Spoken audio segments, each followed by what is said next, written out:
In this video, I'm going to show you several ways to bleed and perform brake fluid flush.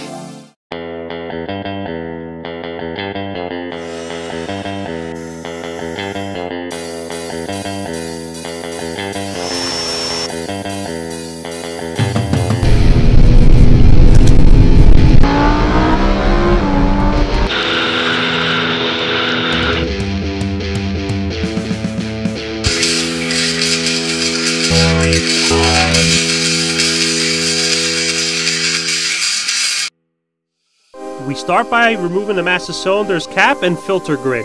I use a skinny flat blade to lift the filter element off, but it also can be removed with needle nose pliers. On the brown side of the fluid, like about to turn black almost. Next, if you have one of these pneumatic tools, start by sucking out most of the brake fluid out of the master cylinder.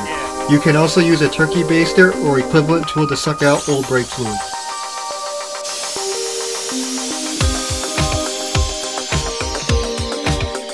BMW uses a high temperature rated brake fluid in all of their vehicles, so pour in the new .4 brake fluid. Next, screw on the special adapter cap to the master cylinder, which will connect to the professional brake bleeding machine. One important note about brake fluid is it's strong enough to strip paint finishes off, so if you don't want your vehicle looking like a cow, use fender covers or anything that will protect the body. Connect the feed hose to the cap, insert new .4 brake fluid into the machine, and raise the vehicle up.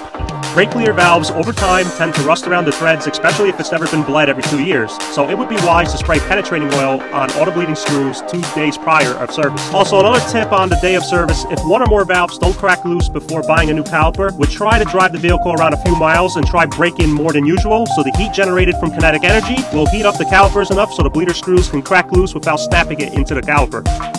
The wheel needs to be taken off ASAP after the test drive to retain heat on the bleeder screw.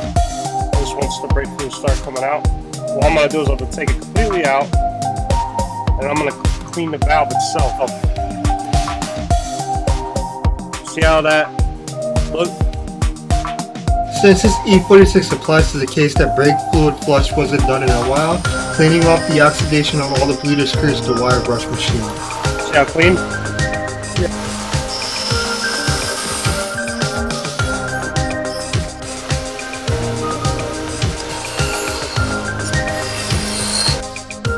Now we will be applying anti-seize to all the threads of the bleeder screws so that we don't have to worry about the valves rusting in the caliper on the next bleeding service in 2 years. After all that's been done, we will have all 4 caliper bleeding screws left open, loose for bleeding. Next, we connect all the collective return lines to all the bleeding screws.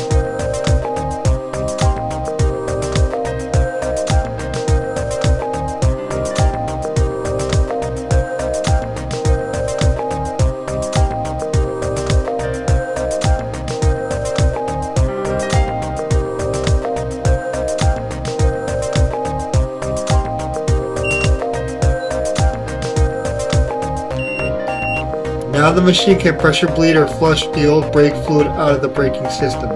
So out with the old, in with the new. Once the machine states brake bleeding is near the end of the flush, close and tighten all the bleeder screws off the caliper.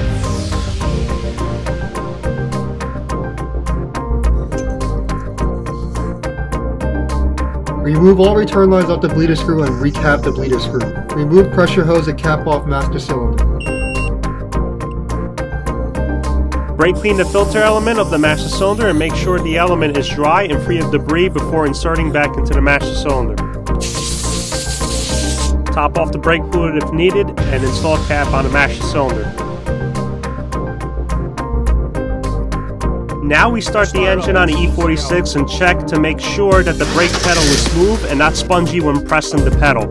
Sometimes pressure bleeding or vacuum bleeding can cause air to be trapped in the lines, so there's another old school bleeding technique but requires 2 people for this operation. If the brake pedal has a spongy feel when pressing, it means that there's air trapped in the system and needs to be bled out. 9 times and then hold it. Now, 1 bleeder screw at a time and furthest away from the master cylinder. While a person in the vehicle is going to be pumping the brakes, when told to hold the brake pedal pressed, the bleeder screw is cracked loose and open bleeding fluid. The brake pedal will sink all the way to the floor. Pump it.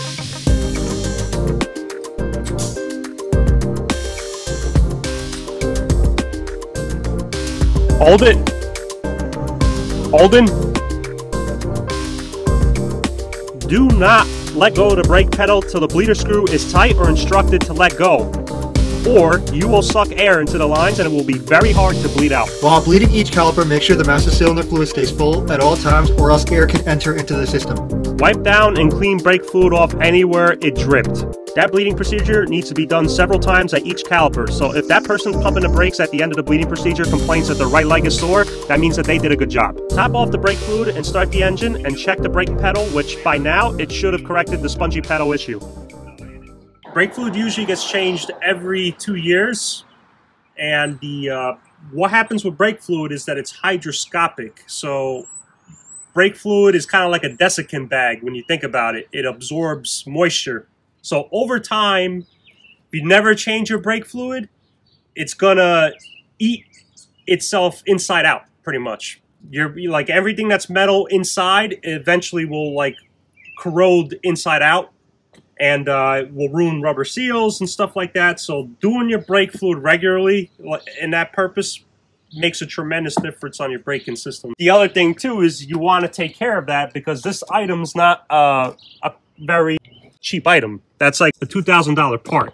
So doing your brake fluid, if you spend $100 doing it or less than that, it saves you a lot of money in the long run than trying to not do it and then figuring out later on, years to come on your car, that that's one of your items that you're going to replace. You're going to kind of regret that. So, like we mentioned earlier, if you have a pneumatic tool, this third method is vacuum bleeding from the bleeder screw.